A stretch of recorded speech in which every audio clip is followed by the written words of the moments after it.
कहानी शुरू होती है 17 साल की रिया से, जो अपने परिवार के साथ अभी अभी इस गांव में आई थी। रिया की माँ, बेटा रात को बाहर मत निकलना, लोग कहते हैं यहाँ कोई परछाई घूमती है। रिया हंसकर कहती है, माँ ये सब अंधविश्वास है। पर उसे नहीं पता था, ये अंधविश्वास हकीकत है। उस रात रिया खिड़की के पास बैठी पढ़ रही थी। अचानक बाहर से किसी के धीरे धीरे कदमों की आवाज आने लगी। टप टप टप। रिया खिड़की का पर्दा हटाकर देखती है, पर बाहर कोई नहीं। वह मुड़ने ही वाली होती है कि तभी खिड़की पर किसी की परछाई पड़ती है। धीरे धीरे वो साया खिड़की के कांच पर झुकता है और फिर रिया देखती है एक काला चेहरा, जिस पर उसका अपना चेहरा उभरने लगता है। रिया डर से चीखती है। माँ दौड़कर आती है, पर जब वो खिड़की खोलती है, वहां सिर्फ अंधेरा होता है। अगले दिन रिया गांव के बूढ़े पंडित के पास जाती है। पंडित बताते हैं, ये परछाई उस लड़की की है जो 50 साल पहले इसी गांव में रहती थी। बहुत खूबसूरत, पर उसके सौंदर्य से जलकर गांव वालों ने उसे जला दिया। वो एक फटे पन्ने को दिखाते हैं, जिस पर उस लड़की का चेहरा अध जला बना है। पंडित बताते हैं, मरते वक्त उसने श्राप दिया था, जो भी मेरे चेहरे को देखकर डर जाएगा, मैं उसका चेहरा ले जाऊंगी और वो मेरी परछाई बन जाएगा। अब परछाई हर रात करीब आती है।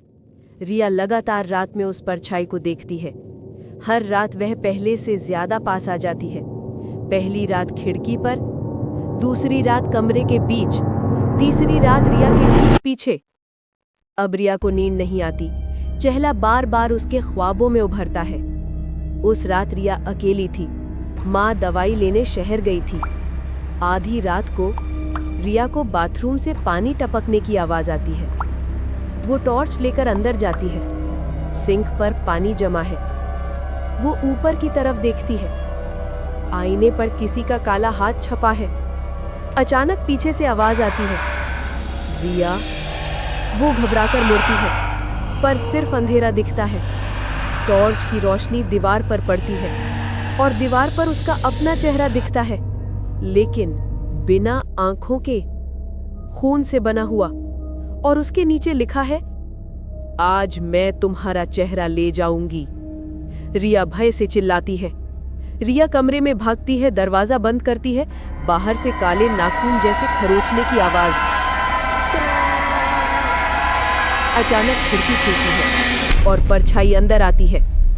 रीढ़ तक ठंडा कर देने वाली आवाज, डर गई ना, अब तुम मेरी हो। पर उसी वक्त रिया को पंडित की एक बात याद आती है, परछाई ताकत डर से लेती है। अगर तुम डरो नहीं तो वो तुम्हें छू भी नहीं पाएगी।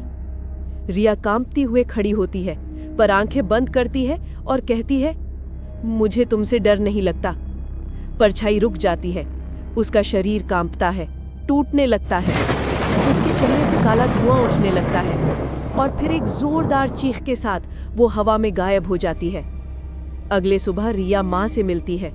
सब कुछ सामान्य लगता है, लेकिन जब रिया अपने कमरे के शीशे में देखती है, तो उसके पीछे एकदम हल्की सी काली परछाई खड़ी नजर आती है।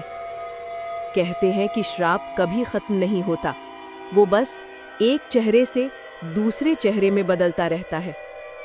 अगर वीडियो पसंद आई हो तो लाइक करना ना भूलें और मजेदार कहानियां सुनने के लिए चैनल को सब्सक्राइब करना ना भूलें।